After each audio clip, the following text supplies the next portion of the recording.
別對每件事都有反應。第四課，懂一半，剛剛好，懂得40%甚至30%就夠了。態度更加淡然，反而更順利。最近有越嚟越多人強烈希望有人能夠懂得自己嘅一切，透過社交媒體巨細無遺咁樣去描述自己做嘅嘢，亦係上網嘅表現之一。同一大群從來冇見過嘅陌生人成為網友，或者利用 LINE 等等逐一報告彼此嘅近況，更加係其中嘅一個例子。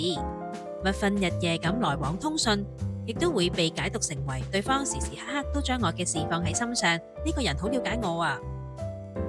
面對咁樣懇切嘅心思，我實在唔想潑冷水。但係喺呢一個世界上面，並唔存在懂得我一切嘅朋友。反而言之，你自己亦都唔見得好了解朋友嘅一切。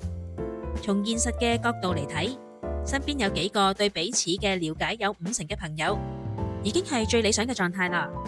唔好話50%啊，能夠有40%甚至係30%去了解，亦都係好足夠噶啦。